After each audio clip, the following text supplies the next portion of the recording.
Hamas എന്ന തീവ്രവാദ സംഘടനയെ ഭൂമുഖത്ത് നിന്ന് പൂർണ്ണമായി ഇല്ലാതാക്കുമെന്ന ദൃഢനിശ്ചയത്തോടെ ശക്തമായി മുന്നേറുന്ന ഇസ്രായേൽ സേനയുടെ മുന്നിൽ ഒളിയിടങ്ങളിലും തുരങ്കങ്ങളിലുമെല്ലാം പതിയിരിക്കുന്ന തീവ്രവാദികൾ കൂട്ടമായി കീഴടങ്ങുകയും തുരങ്കങ്ങളിൽ ശേഷിക്കുന്നവരെ IDF കടൽ വെള്ളത്തിൽ മുക്കി കൊന്നുകളയുകയും ചെയ്ത വിവരങ്ങൾ പുറത്തുവന്നത് കഴിഞ്ഞ ദിവസങ്ങളിലാണ്. എന്നാൽ ഇസ്രായേൽ സൈന്യത്തിന് യുദ്ധമുന്നേറ്റത്തിനിടയിൽ ഉണ്ടായ തെറ്റിദ്ധാരണ നിമിത്തം അവർ രക്ഷപ്പെടുത്താൻ വന്ന 3 ഇസ്രായേലിനെ കൊന്നുകളയേണ്ടി വന്നത് ഇസ്രായേലിൽ കടുത്ത ദുഃഖമായി മാറിയിരിക്കുകയാണ്. ഇസ്രായേൽ സേന ഇപ്പോഴും ശക്തമായ മുന്നേറ്റം തുടരുന്ന വടക്കൻ ഗാസയിലെ യുദ്ധഭൂമിയിൽ വെച്ചാണ് IDF സൈന്യം ഹമാസ് തീവ്രവാദികളാണെന്ന് കരുതി അബദ്ധത്തിൽ വെടിയുതിർത്ത് ഹമാസ് ബന്ദികളാക്കിയ 3 ഇസ്രായേൽക്കാരെ ദാരുണമായി വധിച്ചത്. അങ്ങേയറ്റം ദാരുണമായ ഈ സംഭവത്തിന്റെ ഉത്തരവാദിത്വം ഇസ്രായേൽ സൈന്യം ഏറ്റെടുത്തു.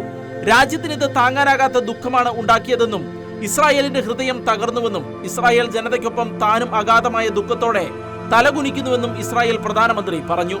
ഹമാസ് ബന്ദികളാക്കിയ യോധം ഹേം, സമർ തലാൽക, അലോൺ ലുലു ഷംരിസ് എന്നിവരെയാണ് ഡിസംബർ 15-ന് വടക്കൻ ഗാസയിലെ ഷെജയ്യയ്ക്ക് സമീപത്ത് വെച്ചുണ്ടായ ആക്രമണത്തിൽ ഇസ്രായേലികളായ ബന്ദികളാണെന്നറിയാതെ ഇസ്രായേൽ ഡിഫൻസ് ഫോഴ്സ് സൈനികർ അബദ്ധത്തിൽ വെടിയുതിർത്തത്.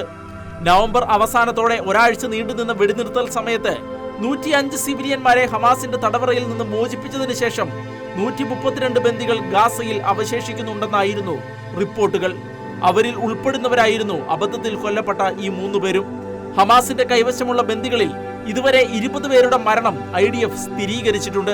കരയുദ്ധത്തിൽ 116 ഇസ്രായേൽ സൈനികരെയാണ് ഇസ്രായേലിന് നഷ്ടപ്പെട്ടിട്ടുള്ളതെന്ന് ഇസ്രായേൽ സർക്കാർ വക്താവ് എയ്രോൺ ലെവി അറിയിച്ചു.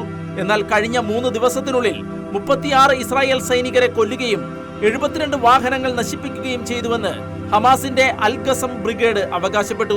ഒക്ടോബർ 7 മുതൽ 12,500 റോക്കറ്റുകൾ തീവ്രവാദികൾ ഗാസയിൽ നിന്ന് തൊടുത്തുവിട്ടു. അവയിൽ പലതും ഗാസയിൽ തന്നെ വീണ ജീവഹാനികൾ ഉണ്ടായിട്ടുണ്ട്. യുദ്ധത്തിൽ 18,700-ലധികം ഫലസ്തീനികൾ കൊല്ലപ്പെട്ടിട്ടുണ്ട്. കൂടാതെ 7,000 ഹമാസുമായി ബന്ധമുള്ള ഭീകരപ്രവർത്തകരും ഭീകരന്മാരുടെ നിയന്ത്രണം തെറ്റിയ റോക്കറ്റുകളാൽ കൊല്ലപ്പെട്ട സാധാരണക്കാരും ഉൾപ്പെടുന്നുവെന്നാണ് റിപ്പോർട്ടുകൾ.